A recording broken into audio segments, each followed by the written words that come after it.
here's the... Oh, okay. Waiting for the first Robotaxi ride, one of the first ever by a consumer or customer. So yeah, excited.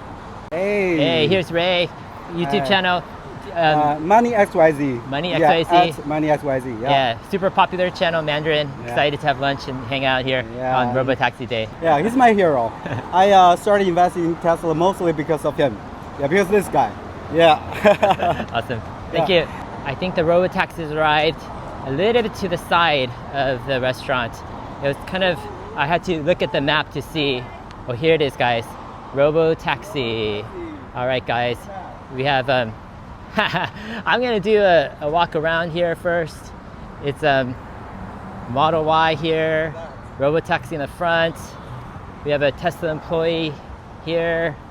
And yeah, gonna check it out, our first ever Robotaxi ride. See you guys. Bye, bye. Here it says fasten seatbelt to continue. Okay. Oh wow, that's cool. It recognized I fastened my seatbelt. Oh, start ride. Okay, let's check out this interface up here. Route contains closed roads. Okay. So now I just go down here. I press start ride. Arrive in 12 minutes. Right, we're going to go to Starbucks from Taco Deli in Austin, Texas. All right, here we are. We are navigating out of this place.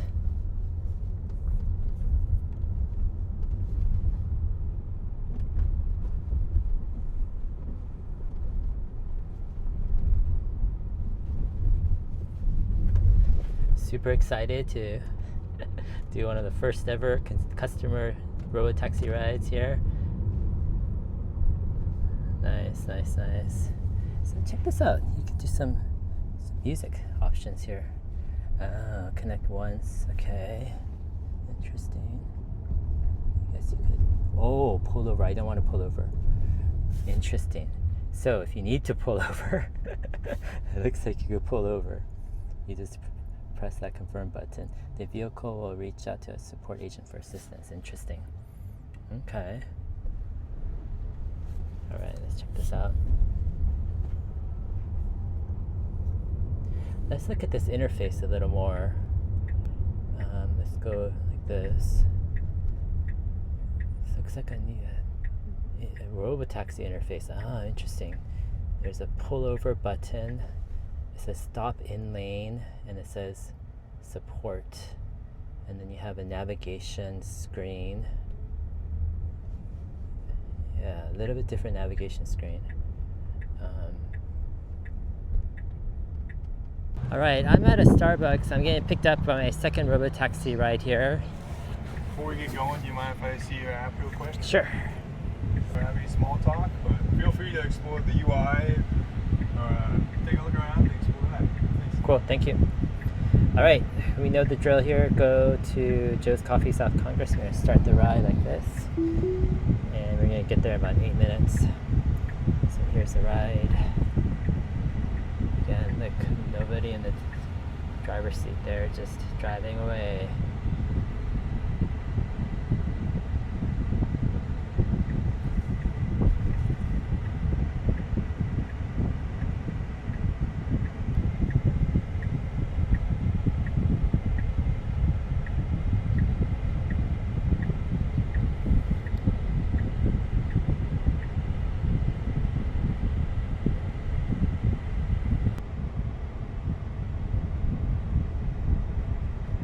Here on the middle screen you have pull over, stop in lane, and support. So I'm guessing the Tesla monitor, if there's some problems, can hit one of those buttons and get the car to stop. Alright, so one question people might be asking is, why do we need a Tesla monitor in the front seat? He's not driving the car, you can see, right? The car is driving itself, but you know, he's there. I think there's a few reasons. One is you could have some bad actors, you know, in the back seat who want to kind of sabotage things and try to like suddenly jump in the front seat, turn the steering wheel, try to get it out of FSD, and you know, cause some problems. It's a bunch of stuff. So I think it's a wise move in the beginning to have a person in the front seat to make sure, right? Things go smoothly, that things progress as they should, and there's no like bad actors.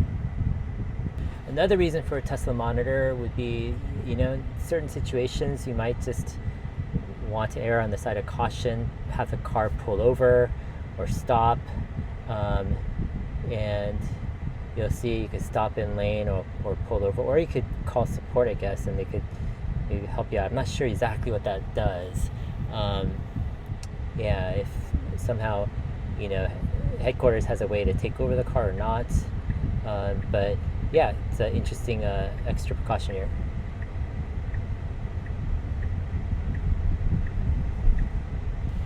All right, for those wondering, this is just a standard, 2025 Model Y, the Juniper version. I have one I just got a few weeks ago. It's the exact same, interior, the seats, the back, everything. I mean, the UI is slightly different, right, when you're on this Robotaxi mode, but otherwise, there's no special equipment, no special anything besides the software. Oh, interesting. So we're getting closer. You got a little sound that says, make sure to gather your belongings. And, okay, it's showing us where we're going to be getting off soon. And you have a button that says, drop me off now if you want. That's interesting. So here we are. We're gonna turn here, turn right, and it's looking for, if you go down here, it's looking for the drop-off spot, just kind of at this corner. So we're gonna see,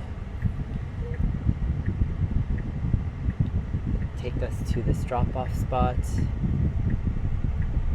Oh, interesting. We're right behind the Waymo. Nice. So here you have it. 2025 Tesla Robotaxi pulls up behind the Waymo car. Crazy times we live in. All right. It says exit. Please exit safely. Thank you for riding in Robotaxi. I can open the trunk or contact support. And I'm going to go ahead and unbuckle my seatbelt. And I'm gonna go ahead and get out of this car. All right, just got out of this Tesla Robotaxi car here. Pretty cool. Yeah, it's got Robotaxi on the front or in the back on both sides. I'm gonna go around here, see if they have the Robotaxi sticker on the front too. Yeah, it does. So if you see it, it's right there, Robotaxi in the front. Okay. All right, so that was Robotaxi. It's gonna go by itself to pick up a new customer. And that's kind of crazy to think about, that a car just drops off someone and picks up something. Oh my gosh, we have another Tesla Robotaxi right here. Someone's really, but no one's in the Tesla Robotaxi. Interesting. I wonder if someone is getting picked up here. Oh, we got some people back here. We got some people back here. How's it going? Dave? Are you Tesla Economics? Oh my god. How's it going, man? Dude. Good seeing you. I was like, God. someone's getting picked up here. Yeah. Hi, I'm Dave. Nice seeing you. Okay. Oh Awesome, my man. Look, we got Hey guys, Lee over how's it here. going? I just got dropped off here too. I've been like going live Nice. for every single ride. Okay, cool, Did cool. you order another one? Or? This is South Congress, so it's like a pretty busy area of Austin. Lots of stuff going on. You have basically the rear lights will flash the hazard, so making sure cars just go around it for a while. There it goes. The Tesla Robotaxi got some people kind of taking video footage of this thing driving itself. Amazing. All right, so I just finished my second Robotaxi trip a few minutes ago, hanging out here, drinking some coffee here in South Congress, Austin. Funny story, so my Tesla Robotaxi drops me off right behind Waymo, so it's like a few feet behind. I get out, the Tesla Robotaxi leaves, and then I see another Tesla Robotaxi come and stop, and it's picking up another customer. And so I wait for 30 seconds, and it turns out to be another Tesla influencer, Tesla Economics. He comes by, gets into the car, Tesla Robotaxi, and heads off. So it's crazy. It's like the future is here. You've got Waymos running around. You got Tesla Robotaxis running around. Overall, my experience has been quite positive. The rides have been smooth. Nothing, out of the ordinary. Testing FSD almost every day, I understand how it drives, and it drives, great. The challenging part of the ride so far has been more of like the pickup and drop off. So on my first trip, the drop off was accurate according to the map, but it wasn't exactly in front of the Starbucks that I wanted to, right? I had to walk a little bit, like 100 feet or so. And the pickup for the second trip was okay. I don't mind the pickup as much because in the app you could see kind of where to go for the pickup. It would be helpful if they tell you like how many feet, exactly what direction, like Uber. But no, I believe they'll add all of that stuff, eventually. But yeah, it just seems when you get dropped off, I think it would be helpful if you could talk to the car and tell exactly where you need to be dropped off. Let's say you have a bunch of like shopping bags or luggage and you really need to be dropped off somewhere. So in that case, I think adding like an LLM, like Grok, but then you'd have to, it's kind of a complex feature request here. So I don't know, how Tesla will navigate this. But I mean, in the meantime, I think having these, set drop-off spots near the place, right? I mean, it's okay. It's not the most ideal solution, but I'm sure, Tesla team will think about ideas in that regard. Overall, though, the app experience is great. There's just not a ton of cars right now, so sometimes you do have to wait a bit. But otherwise, you can go anywhere in the whole geofenced area. The car comes quick, get in the car. Right now, I did have to show the app to the Tesla monitor when I entered the car to make sure it was me. And I'm sure they'll figure out a way how to bypass that to the Tesla team, make it more convenient. But otherwise, it's basically a ride-hailing experience that's very, very smooth without a driver. Right? You open the app, tell it where to go, you get in, you get dropped off, and I think Tesla has all of the pieces. They just need to go ahead and continue to refine the driving, bring interventions down over time, increase the convenience, pick up, drop off, etc. And I think Tesla has got a real big product here. I mean, if I was Uber, I would not be happy at all. I don't know what they have to compete against the driverless future of ride-hailing. So anyways, I'm going to go ahead and take a few more trips and see if I can gain any more insights as well. All right, I'm here waiting for my third Robotaxi ride here at South Congress. Here it comes. We have a nice light silver, nice color. Cool. Hey, this doesn't have a Robotaxi sticker on the side. Huh, interesting. Okay, let's come around here. Let's see if, Robotaxi sticker on this side. Okay, so you have the lights that are flashing in the back. That's showing that basically it's trying to pick up somebody. We're gonna come here. No Robotaxi sticker on this side either. Interesting, okay. Anyways, let's get inside. So we're here in this, my third Robotaxi. Okay, I just pressed the side or the start button. We're going about 9 minutes to a coffee shop on Lamar Street, I think. And here we are. This FSD Robotaxi.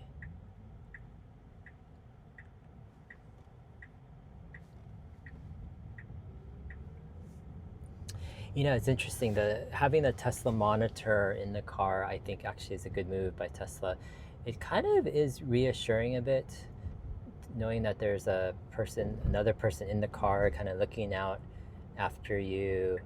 I mean, he's not monitoring in a sense of trying to take over instantaneously, but he is looking out for all the roads and seeing if he does have to, do something. On the screen, you do see a couple options. You can pull over or stop in lane or contact support. I have the option back down here to pull over too, if I just press this button here. So yeah, there's a couple options, right, in case there's trouble. but we're navigating through some streets. Now it's not taking, I think, just the easiest streets. It's taking actually some pretty complex streets, just the normal way, right, to get to. Oh, we got a Waymo on the other side. There's been quite a few Waymos I've been seeing around here.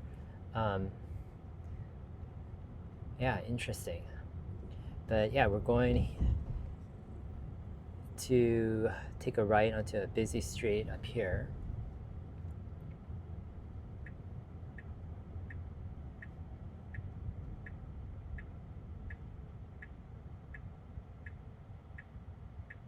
I wish I knew what kind of what software version this was, you know, if I could see the version number, but there's no way to see the version number right now. Actually, let's come down here. I'm wondering, what does this support mean here? You are currently in queue. Your agent will be with you shortly. Interesting. Okay. Whoops. Connected to. Oh. This is Tesla Robotaxi support. Sorry, it was just an accident. I accidentally pressed the button, so I don't need support actually. Okay. Yeah. Okay. Like actually, while I have you online, can you explain like the different ways the Tesla monitor can like help, like what their role is in the car? Well, their role essentially is just to make sure nothing goes wrong with the vehicle. You know, granted, nothing, you know, probably will go wrong. But just in those off chances that it would, that's what he's there for. Okay, got it. So he has a way to stop the car or pull it over or something? That is correct. Okay. There's a way that we can do that. Okay, got it. We can do that. And you don't have to answer this question, but is there a way that you guys can take over the car as well if needed? For that, you would have to go to tesla.com/robotaxi. We can find some more information about it there. Okay. For me to disclose that currently. All right. Okay, cool. Thanks a lot. Have a great day. Yeah, no problem. Is there anything else that I can do for you? No, that's it. Appreciate it. Alrighty, have a nice rest of your Okay, night. Take you care. too. Bye. Okay, interesting. So that was the first experience with a Tesla support agent. You just press the button, there's no confirmation. I noticed with the pullover here, if you touch this, you have to confirm the pullover. The support button, you just press it and then you get connected with an agent. So yeah, we're continuing our ride here. Just got about 4 more minutes left, and I'll go ahead and pause it and get back to it. Hey, we're passing by Terry Black's Barbecue, famous local spot for barbecue. All right, we've got just a couple more minutes left on this ride. I noticed something interesting here. So look, you got pullover and support here, right? And on the screen up, you have pullover, stop and lane, and support. So basically, the monitor just has one more button, which is stop and lane, right? So they're giving the customer in the back almost the same buttons as the person in front, minus the stop and lane. I'm assuming Tesla doesn't want to really use that function. Stop and lane is kind of a hazard. Pulling over, you know, it's fine. Calling support, I'm guessing, my guess is when you call support, that they actually see the cameras of this car and that they are able to take over the car if needed. That's my guess. I mean, I don't have anything substantiated for that, but I would imagine that would be the case, but I don't know, we'll see. Maybe right when you hit support, you know, they're able to get connected to your car. I mean, it could be just audio, but I mean, it doesn't make sense if it's just audio, right? I mean, you want support, and that means like help with your car. Anyways, here I am. I need to get ready to get dropped off at this coffee shop here. Okay, let's check out what's happening here. So we've got this. It has to take a left turn past this car here. It's waiting for people.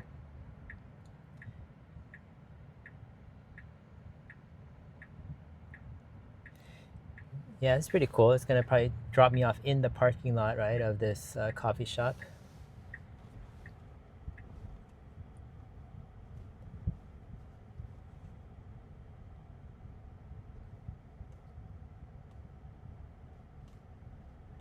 Okay, it's pulling around here. Oh wow, this is like is it a dead end or something? Wow, it's gonna have to find a way to navigate out of here, back up. Anyways, I'm out of here.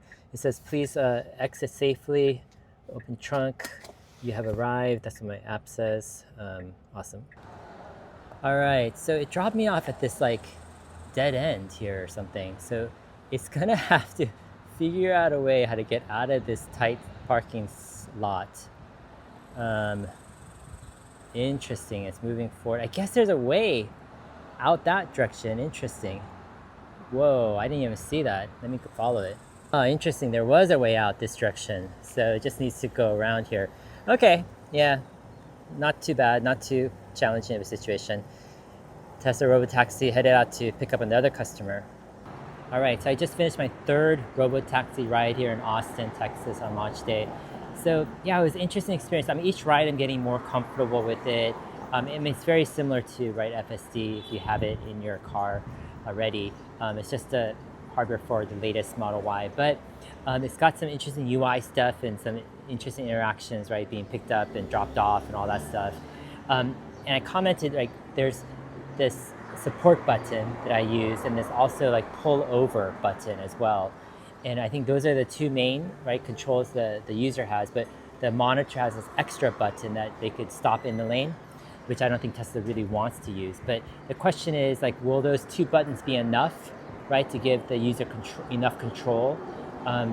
Is also another question of like, how much is Tesla monitoring, supervising / able to control the car remotely as well, right? It's unclear, but my guess is because they're being probably super cautious, they're gonna have a lot of abilities to do that.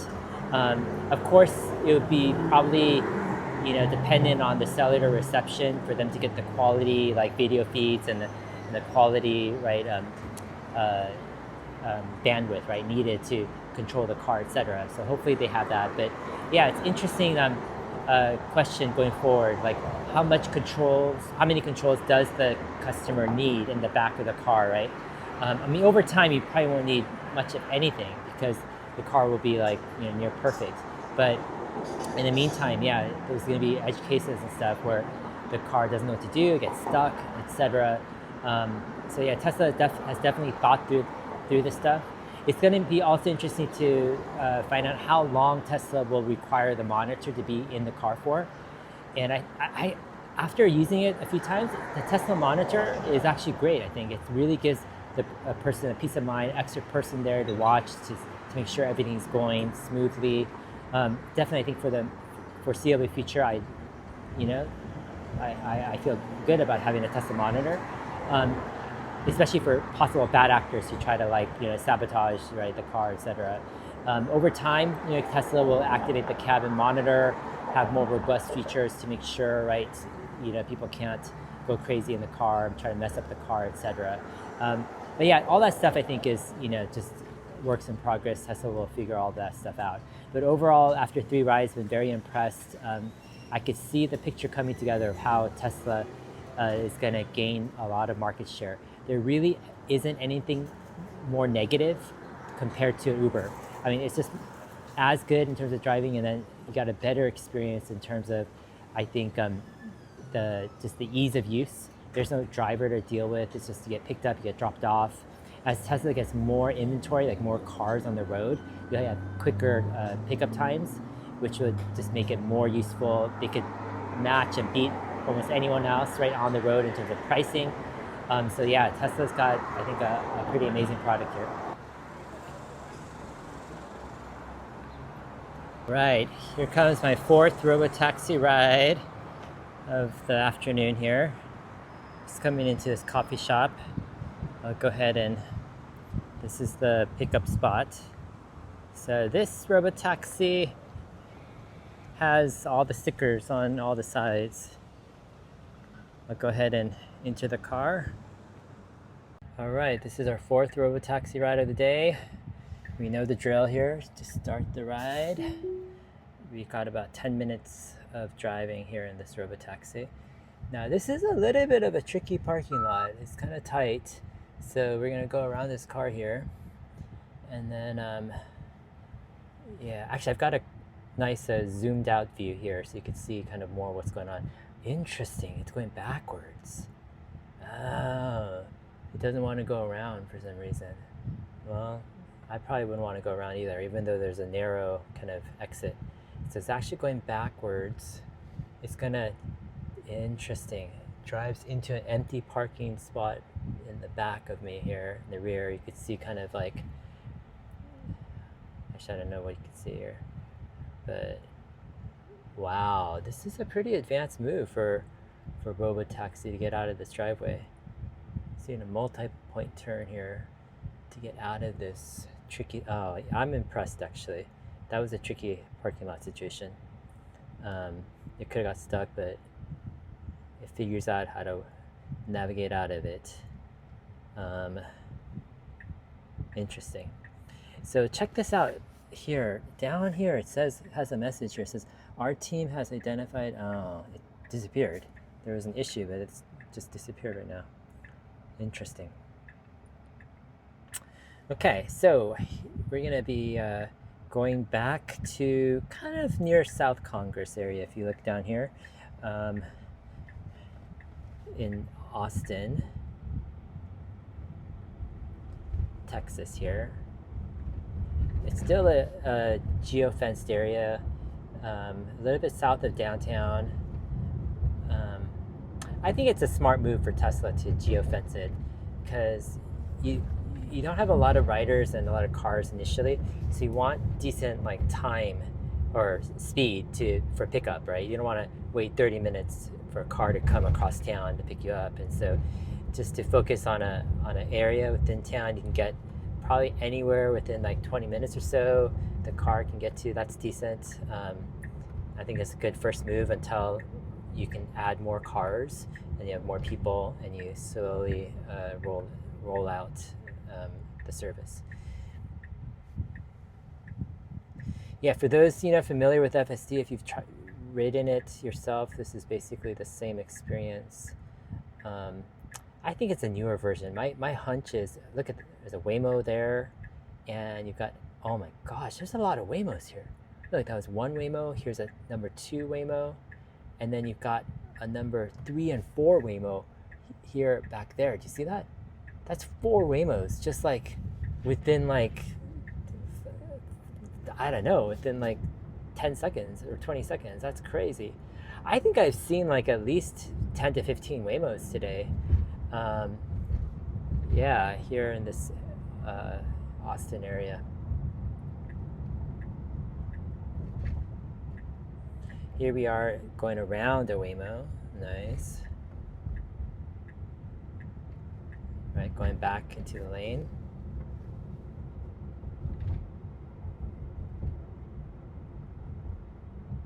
Here we are in back of a Waymo. Look at all that, those moving lidars. It's kind of a distraction to me, you know? Yeah, I don't know. Shooting all those, laser lights around. I don't know, I just don't think it's required. I think Tesla's got the right solution. But it is impressive. Waymo has a decent amount of cars running around. Right, so we've got about 5 more minutes left. I'm gonna call support because I've got a question to ask here. So here we are we're in the queue. An agent will be with us shortly. All right. As the Robotaxi support, how can I help you? Hi, yeah, I was wondering for the billing, are we actually being charged $4.20 per ride? Is it actually being processed, the billing? You could probably refer to the privacy policy and the terms and conditions that you originally signed. We're not too privy to that particular information. So you're not sure if they're actually charging it or not? Probably. Correct. Okay. Okay. Got it. Did you need anything else? No, that was it. Thank you. Okay, if you need anything else, I'm right here. Okay, appreciate it. Bye. Enjoy your trip. That was not very helpful. I think that's the standard answer they're giving to people. Like, just refer to the Tesla Robotaxi terms of service or the Robotaxi page. But yeah, I mean, it says in the app I'm being charged $4.20 per ride, a flat fee. But I don't know if Tesla's actually processing the billing on this or not. I should look at my credit card statement to see. I'm just curious, to see if they're actually charging or not. They could be. I mean, I think it's a good move if they actually did. But we'll see. Anyways, here I am about to arrive in about 2 minutes. All right, I'm almost at the end of this ride here. I noticed something interesting here. So if you look closely, here, actually, I don't know, it doesn't show anymore. But yeah, 49%. This car only has 49% charge left. So I'm guessing at a certain point it's gonna go and charge. But where is this car gonna charge? You know, does it have some type of place to go to? Yeah, it's gonna be interesting to see. Okay, so here we are driving into this parking lot. Interesting. Okay, it drops me off. Okay, all right, just got dropped off here from my 4th ride. Here's the Robotaxi. It's gonna just drive itself off, right? Gonna go pick up another customer. Interesting.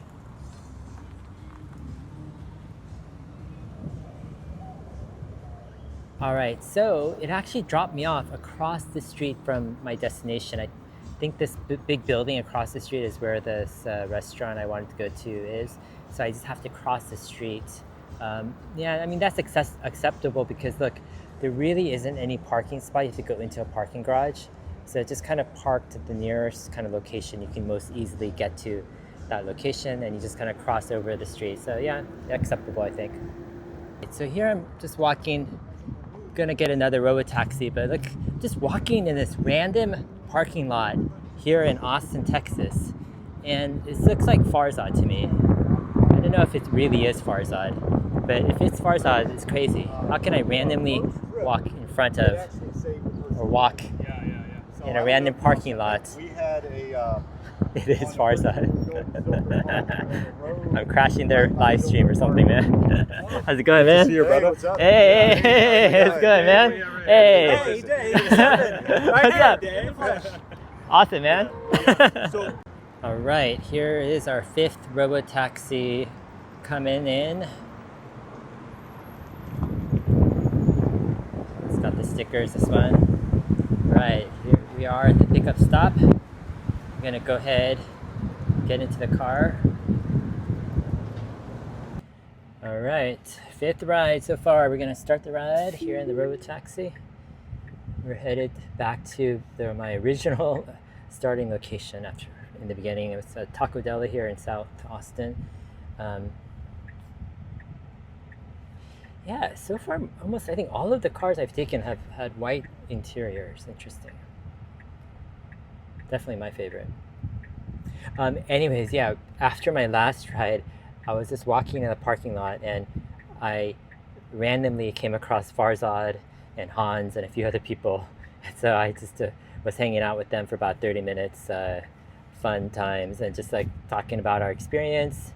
Everyone's pretty upbeat and pretty stoked about Tesla's Robotaxi. The experience is just very smooth. Yeah, it's exciting regarding what Tesla can do regarding Robotaxi for the future. My personal thoughts is that I think it's based upon my experience using, you know, the latest FSD on my car, so 13.2.9. I mean, this car might be using like version 14, right? So it might be a better version. It might be a significantly better version, but based upon the version at least I'm using in my car, I think it needs some more time before it gets stable and safe enough, like safer than it is. I mean, it's pretty safe. I rarely ever have an intervention, if any, but it's just, it feels like maybe 6 to 12 months longer, maybe a version 15 or something, I don't know what, but to be at the level where, you know, you could feel comfortable, let's say, sleeping in the car for 30 minutes or so. But I think it's important for Tesla to try it out and to launch it if they can do it with the right safety precautions, like, for example, a safety monitor or remote, you know, surveillance, maybe even remote takeover, I don't know. But I think it's important for them to do that because it allows them to iron out all the kinks and to focus on what they need to get better at in order to roll out their service at scale. And so, for example, just the whole app experience, the pickup, the drop off, you know, coordinating times, knowing how many Robotaxis, right, to launch, how long it takes, the role of the monitor. There's so many different things, and I think it's important for Tesla to get experience with that. And so I don't expect Tesla to do this crazy ramp in the next 6 months. I mean, obviously that might be possible if they have like if version 14 is like so crazy, like amazingly better than version 13, which it could be. But my expectations are more tapered or more, I guess, held back in a sense where I think, it's probably sometime next year where we're going to see kind of the rapid rollout, across many cities, not just many cities, but without uh, the Tesla monitor in the car, right? That's kind of going to be the big bottleneck, I think, over time, is how do you get uh, the person out of the car completely? Have these cars drive around by themselves completely. So yeah, I think next year is going to be a pretty interesting year. I'm very bullish on Tesla's prospects on scaling next year. Um, and yeah, I think they've nailed their app experience. They've nailed, the in-car experience. There's obviously a lot of small details they need to work out and think through. But overall, yeah, great experience. By the way, look at those Waymos. There are so many Waymos around here in South Austin. It's amazing how fast Waymo has expanded here. So yeah, I think the timing is ripe, for Tesla to get involved. It's just a matter of how do they, work out the safety issues to make sure that they could do it in a safe way, right? The rollout. But so far, my experience today has been positive. I've enjoyed my rides. It's given me a glimpse of the future. It's exciting to actually see some other robotaxis on the road as well, and see other people, having a similar positive experience with Robotaxi. So yeah, lots of different questions. I was wondering, where do these Robotaxis charge? Farzad and Hans, they were thinking maybe at the Gigafactory, maybe they send it back or something, there's a charging setup there, or maybe some secret location, I don't know. They probably don't want everyone to know where these Robotaxis are charging, or else people will, go and film and all that stuff. But anyways, overall, been super impressed by what Tesla's been able to do so far. Yeah, software-wise and experience-wise. Okay, we're getting into this Taco Deli parking lot right here, getting dropped off, and then here it's gonna tell me to get off. Okay. All right, so I just got done with my 5th and last ride in the Tesla Robotaxi today. Very impressed. All 5 rides were perfect. I mean, there was no interventions at all, completely smooth. Pickup and drop off were great. The only thing, my first ride, the drop off was, a little bit far, but yeah, I think it was just based upon the GPS maps, right? And I think I learned over time, like, Tesla's choosing the safest kind of place to drop off, even though it might not be right in front of the restaurant. It might be across the street if it's a busy place. If there's no, if it's a busy parking lot, they'll park like, around the corner or something. So yeah, I think it's doing a great job. Yeah, all 5 rides didn't need anything from the monitor or from me. I felt completely safe. My questions are, like, first off, is Robotaxi running a different version, like a newer version of FSD? Is it like version 14? Does it have like larger neural nets? Is it just performance better? The question is, how much better is it compared to 13 point, let's say 2.9? If it's significantly better, then there's a chance that Tesla could be actually ready to scale more or faster than even I expect. If version 14 is not like a huge step forward, but more of an incremental step forward, it might take a little bit longer for Tesla to scale. I think 13.2.9 is awesome, but it still isn't like a version where you can sleep, let's say, for 30 minutes in the back seat of the car, I think. I mean, you could, but I just don't feel completely confident with that. I think it takes another version that's, significantly better, maybe even 2 versions, I don't know. But I think it's smart for Tesla to do what they're doing, putting the monitor and getting the kinks out, figuring out what to focus on, how to improve the service. So overall, I'm super happy with today's Tesla Robotaxi launch day. Excited to try it out more. And yeah, I think this is going to be a force to reckon with in the coming days or coming months. So yeah, I'll go ahead and probably try at least once or twice more this week to come out and take a bunch of rides and try to gain more insight. My whole thing is with every ride, I'm asking questions. I'm trying to figure out like, what are the strengths? What are the weaknesses? Will people adopt this? Like, how fast can they adopt it?